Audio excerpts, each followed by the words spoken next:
This is the way we clean our shoes, clean our shoes, clean our shoes, clean our golf equipment. It's a special clean up your golf game edition of the Golf Kingdom. And I've got a great show for you to help you clean up your game. Let's bring in our Clean It Up Blueprint. Right off the bat, we're gonna have a Build It segment that's gonna talk about how to pick up speed using stuff you normally clean the house with. After that, it's the KISS segment, Keep It Simple Strano.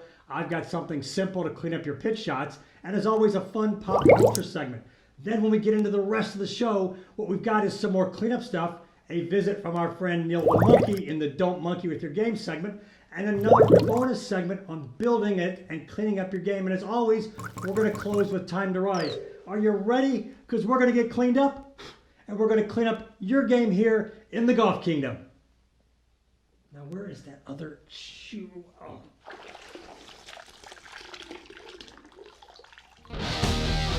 Welcome to the #1 golf variety show in the world, the Golf Kingdom. Are you ready to build your game? Here's your host, Rob Strano. Well, I got to make sure everything's clean if we're cleaning up your game. And as you saw in the intro, I'm clean, our show's clean, and we're going to clean up your golf game with some fun stuff on the Golf Kingdom show. Now, Build It segment. We're going to help you build a better speed through impact using stuff that you have around the house that maybe are things that you would grab to clean up. And specifically, I'm talking about a broom and a dustpan. If you have a broom and a dustpan, we can pick up speed and also line things up at impact and train it just the right way. Now, Daredevil, throw me to the big camera here, big wide. Here's what we're talking about. As we swing down, we want to make sure that as we get to the ball, we are building our speed. We're ramping up speed. I see a lot of players that get to the ball and they're quitting here and have no speed on this side of the ball. We want to keep our speed going through the ball and going through impact. That's where the broom comes in handy. So I got my broom here. I've got a couple of brooms, but this is the one we're going to use for speed. Then I have another one for impact. This broom right here, it's a big, long, bristled broom. It's going to give me a lot of resistance when I swing down. So as I swing down, I can feel the broom giving me resistance. So I have to keep the speed going to get to the finish. As I swing to the finish, it's fighting me to get over here and finished. That's going to help me feel the speed on that side of the ball. Now, how do we train this is the question. Here's how we train it. We're going to go back, not real far. We're going to go back to right in here. And I want you to go from here to the finish as quick as you can. So not all the way back to the top of your backswing. We're not going back up here. We're just going right here. And then give me some speed from here. Wham, coming through. Just like that. You see the flags floating here from my speed. I'm right here, and I'm going speed with the hands and arms coming through. It's a hands and arms move. It's not a body turn. It's hands and arms fast through. Now, that'll help you train and pick up speed. Because when you pick up a golf club, it's not this heavy. It doesn't have resistance on it. And the club's going to feel real light from here to the finish. Now, let's work on impact and consistency with that using a different broom. So I've got the broom and dustbin combo here where the dustbin, wow, really, hang on, it's really clamped on there. There we go. It clamps on the handle. So what we're going to do is we're going to clamp it on the grip side of the handle here. So I'm going to take it, I'm going to clamp it on here, just like that. Now, I can turn this. So this will turn in my hands right here. So as I swing, I'm going to grip it like a golf club. And as I swing down, I'm going to feel myself turning this piece here as I get into impact.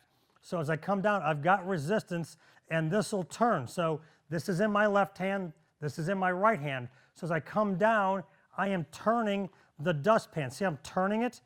So when I turn it, you'll see my back of my lead hand face you. So it's a split grip on there. As I come down, I'm turning the dustbin right there. I'm not pointing it this way with my palm up. I've got myself coming in here, and you see me spin it and turn it.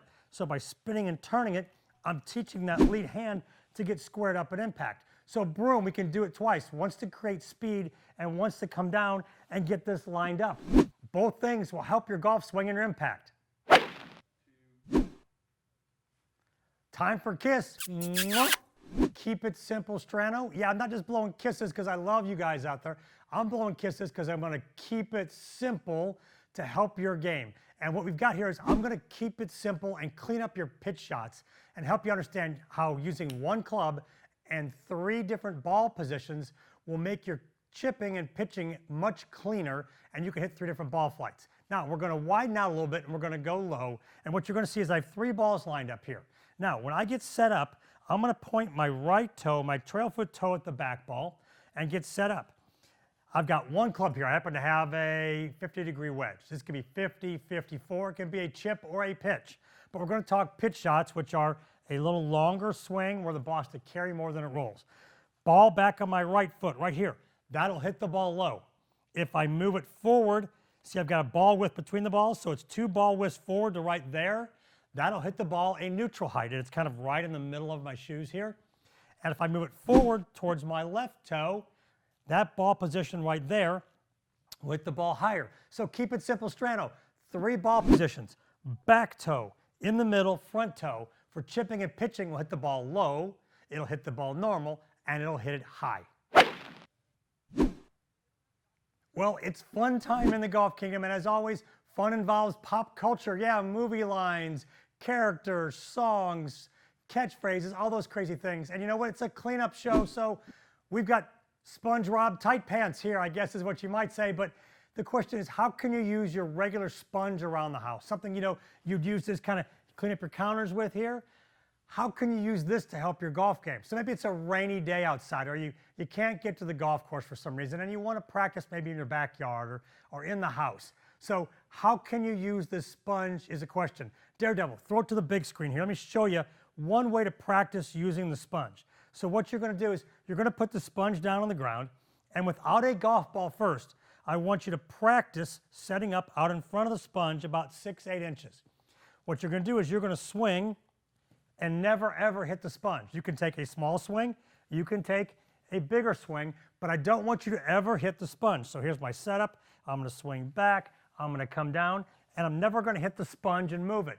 That'll help you from releasing it early. When you release it early, the club gets long too soon, and you'll hit the sponge just like that, and it'll go bounding away. You have to hold angle into impact to not hit the sponge. So I have to hold this angle coming down, just like that. You can see the angle in that trail wrist.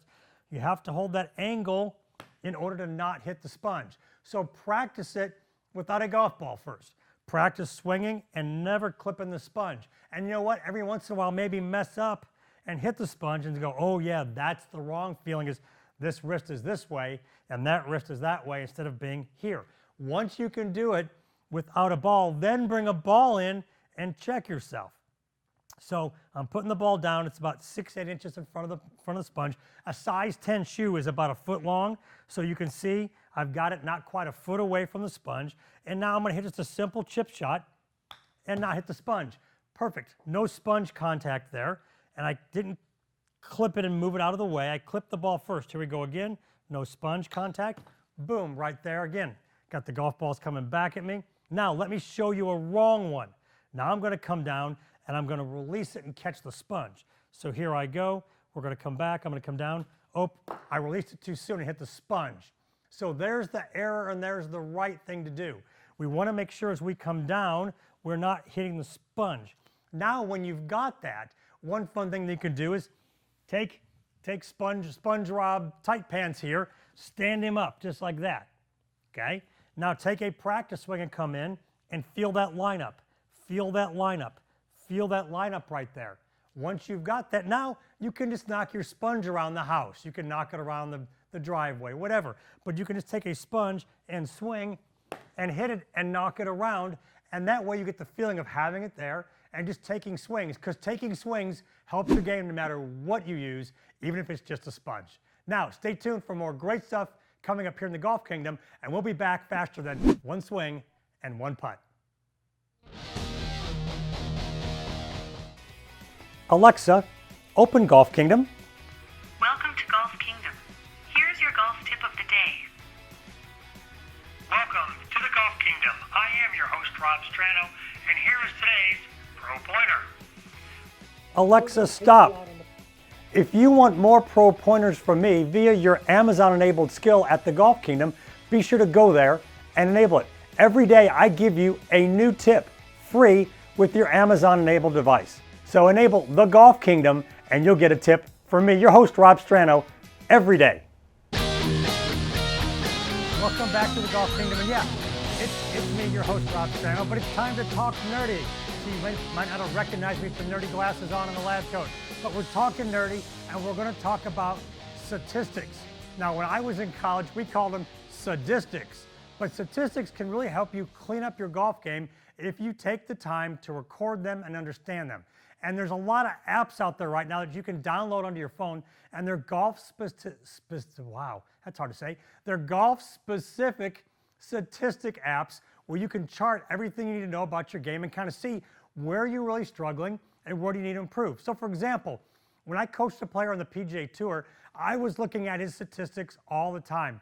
And one thing I found from his statistical evaluation was from 125 to 150, he was worse than he was outside of 200 yards. And I asked him one day, I said, he played 4 tournaments in a row on the PGA Tour, and I said, on those 4 tournaments, you had like 45 shots from 125 to 150. How many under par were you on those holes? And he said, I was probably 10 under par. I said, how about 3 over par? Well, you know what we did? We went to work on his 125 to 150 shot because we had good statistics to look at. Now, let me show you what the PGA Tour statistics kind of look like. So when you go to PGAtour.com, you see, look at this category. It's just scoring, but you've got all these approach shots from 250 to 275, birdie or better percentage from the left rough. There's shot link statistics for everything. Next category, what have we got? Next category is accuracy from the rough. Look at, you've got all the yardages here and how accurate are the players from the rough. What's next? We've got accuracy from the fairway, proximity to the hole. The player I coached led the proximity numbers two out of the 3 years we worked together. But you've got all these yardages that tell you exactly how close to the hole they had to hit it, or did they hit it, or really gave you the hard data of what they needed to do. Now, I've got statistics going back till I was an 11-year-old kid. I started keeping stats when I was 11 years old. I've got all kinds of stats going through high school, college, and my tour player days. And what I did was I made up some forms. So here's an example of a form I had that I made up for myself. And this is just a golf evaluation sheet. It was a quick snapshot. It wasn't my detailed stats, but I had fairways, greens, putts, score, and any notes I had from the round. So then there's a lot of red numbers here on these scores going up and down. It's a couple 66s here, a couple tournament rounds. But I had a quick statistical snapshot to look at so I could see back then how was I doing on fairways, putts, greens. Those things are real important. So take some time, be nerdy, get some stats, get a stats app, go through it, compile some data, and see where you can specifically improve your game. Well, as we clean up your game, it's time for some strategy. Remember, without a plan, there is no attack. Without attack, there is no victory. We have to have a good, clean strategy on the golf course to figure out how to get around the course and to play well. One thing I always see in playing lessons is players teeing up on the wrong side of the hole. They're a left or right player, and they're teeing up on the far left side of the tee. Or they hit a draw, and they're teeing up on the far right side of the tee. They walk up and put it right down the middle, and they don't understand the angle of the hole. We've got some golf holes we're going to look at. Let's bring them up on the 60-inch screen here. Let's talk about angles. So this is a dog leg to the right. The hole curves this way. Your tee markers are down here. And using our Bubba Whips alignment sticks, let's just say that you're going to curve the ball that far.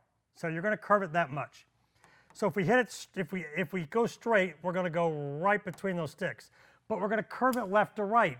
So if you tee up on the right side of the tee, okay, you have lots of angle to start this ball up the left side and curve it back to the middle. Now watch what happens when I swing my hand to the right side of the tee. Uh-oh, I lose angle here. Now the ball is starting more down the middle side and could end up in the right rough or the right trees.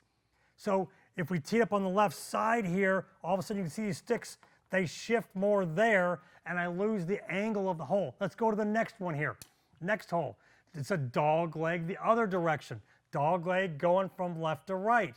Once again, if I'm going to curve the ball and I'm going to be on the tees here, I want to be on the left side of the tees for a draw. If I get on the left side of the tees and hit a draw, I can start it up the right side of the fairway here, and it'll draw back to the left. If I go on the wrong side of the tees, all of a sudden my angle shifts this way, and now I'm starting down the center, and all of a sudden this bunker and this swamp left are in play. One more hole. Let's look at another one here. So here's a long par 5 right here. We got some fairway bunkers to deal with. once again, if I'm going to play left to right and miss that bunker, I've got to get on the wide right side of the tee so I can aim into that bunker and curve it back here. If I get over this way too far, I'm starting off too much down the center and missing to the right. So strategy, think about it. Get your angles right. If you're a left to right player, the ball curves that way, get on the right side of the tee. If it goes the other way, get on the left side of the tee and maximize the correct angles when you play.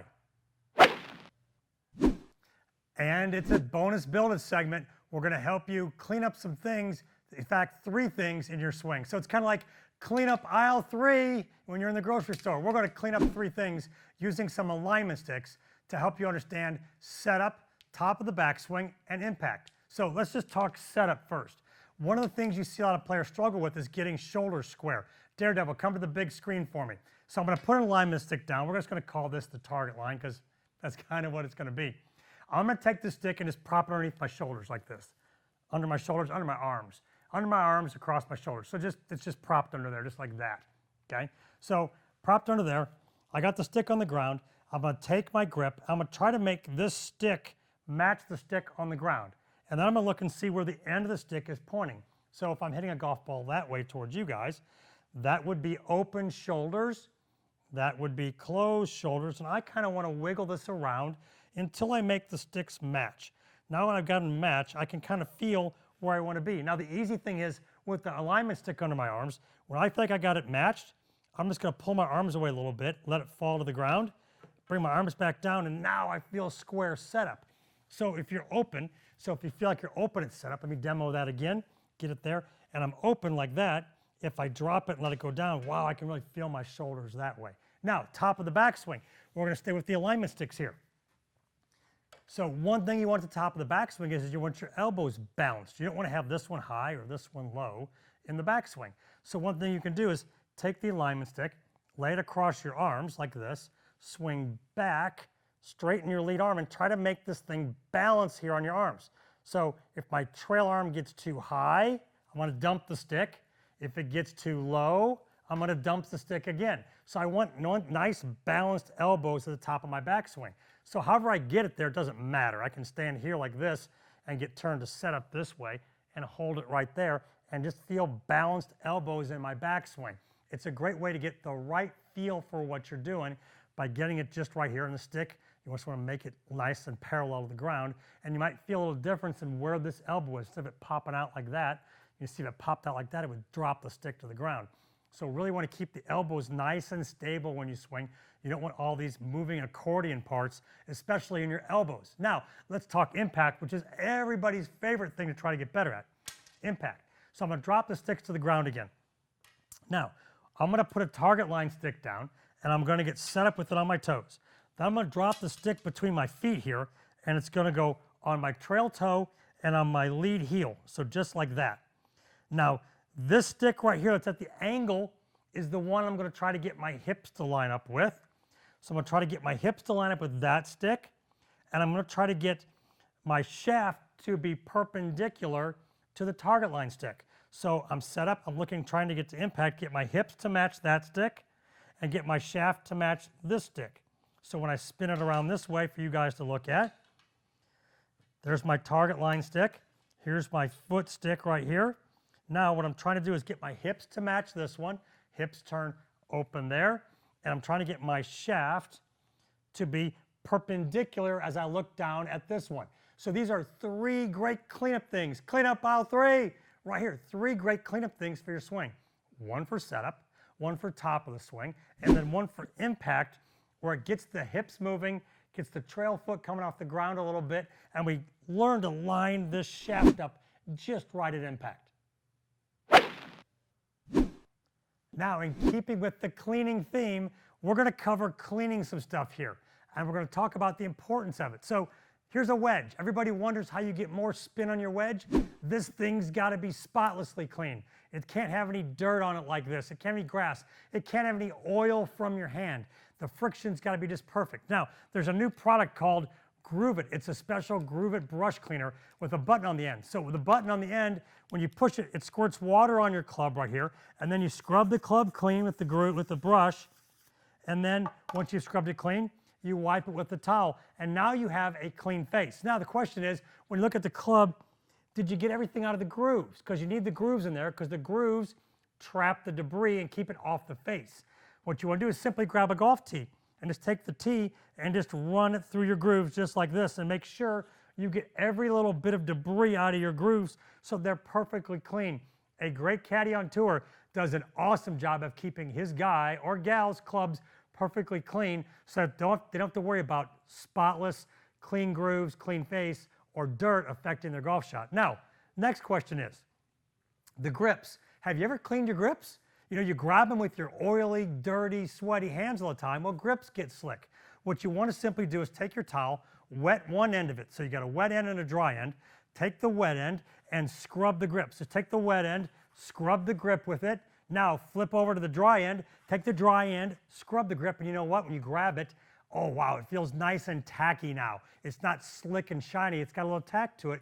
Your grip life will increase also. Now, last thing you want to do is clean your shoes. This is simple upholstery cleaner. Comes out in a foam, scrub it with the brush. Keep your shoes clean. Clean shoes, you look good. Clean clubs, you play good. Stick with it, clean it. You'll have more fun on the golf course and you'll look good too. You struggle with your hands being too active when you putt? Well, Fusion Dynaline Training Aid is what you need to putt better. It clamps on your putter, you drop your alignment stick in the training aid, you put the training trident on the top of it, and then it touches your body and locks your stroke in place. It's impossible to wiggle your hands. Get Fusion Dynaline to control your stroke. Visit fusionputting.com, place your order, and get free shipping today. Welcome back to the Golf Kingdom. As you saw, Neil the Monkey's here on set, and it's time for Don't Monkey with Your Game, where Neil gives us a message from you, and it's a question we kind of confront and figure out, are you monkeying with something you should be monkeying with? So let's see what our message is. Hey Neil, how you doing? Good to see you today. Okay, buddy, let me get the message here. Okay, what's our message from Neil say? Our message says, Dear Neil, I'm thinking about switching coaches again. I've switched coaches a lot. I like to take lessons, but I like to take lessons from different coaches. What do you think? Is that a good idea? What do you think, Neil? I think it's a terrible idea. Let me explain why. When you play golf, it's important you have one voice that you trust helping you with your game. So whatever coach it is, whether you like them because they're a nice person or they're knowledgeable or hopefully both, and they're helping your game, stay with that coach. Don't jump from coach to coach to coach. I call it one voice golf. Now, I'm going to show you something. Check this out. Look at that. You know what that is? That's a compass. So if you have one coach, you always know where north is. You always know where north is pointing. If you keep changing coaches, your compass keeps spinning like this. You want your compass to stay in one spot, and the way to do that is stay with one coach. So one voice, one coach, stay with that, and you won't get confused, and your compass won't be spinning like crazy as you try to figure out how to play better golf. Well, it's time to give out a Kingdom crown here in the Golf Kingdom. And I get to give it out to one of my players. And I want to show you his scorecard from a recent tournament. Watch this, check this out. And we'll bring it up full screen too. But what you see is, you see a score of 30 on 9 holes. Yeah, 6 under par. He almost shot 29. This is Aiden Yang from over in Niceville, Florida.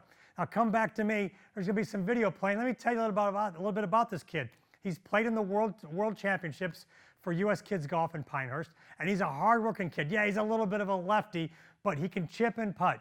We spent a lot of time working on short game with him. So he shows up at the academy, he arrives on the putting green, and he has got to win his way off the putting green to go work on other parts of his game. So when we get there, I pick up a little 4-hole game for him. He's got to beat our little 4-hole game every Saturday in order to go do a playing lesson or go work on chipping, work on full swing, whatever we need to work on in his game. So Aiden Yang, winning by 12, shooting 30, playing in the World Championships of U.S. Kids Golf. He shot 33, 3 under par the other day, so 36 under, winning by 12. Aiden Yang, you know what, buddy? This Kingdom crown here in the Golf Kingdom is for you. Now, Time to Rise, one of my favorite segments where we kind of get to go life and golf and blend it all together and give you something good to close out the show.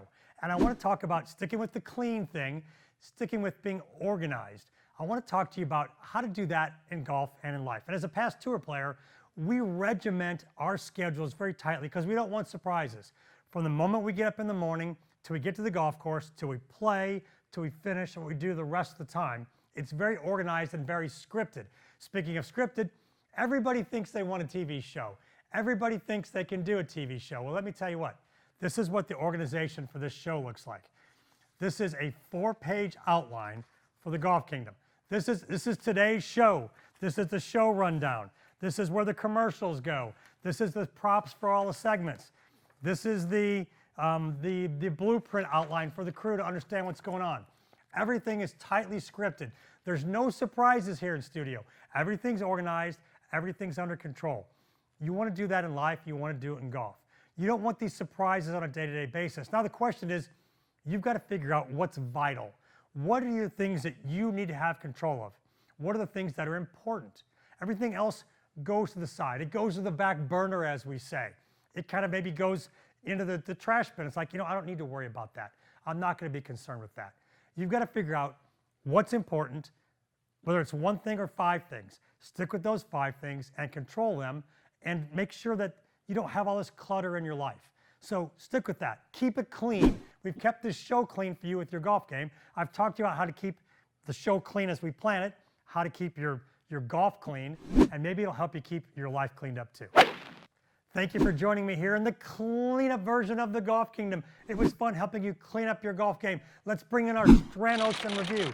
We started off with the Build It segment, where I gave you a broom to help you get more speed out of your game and learn how to control the club at impact using the dust bin that goes with your broom. Then after that, it was pop culture. Yeah, it was Sponge Rob Tight Pants. I showed you how to use a sponge to improve and clean up your impact. And then at the end, we had a bonus Build It segment where it was clean up on aisle 3. Yes, it was 3 things. It was setup, it was top of your swing, and impact. 3 things in your Build It segment to help you tighten up using alignment sticks. Thanks again for watching us. And as always, join us out there on social media, Facebook, Instagram, Twitter.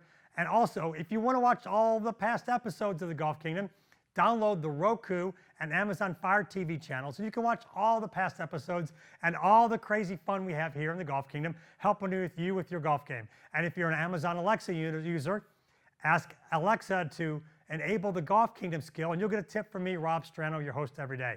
Thanks again for joining me here in the Golf Kingdom.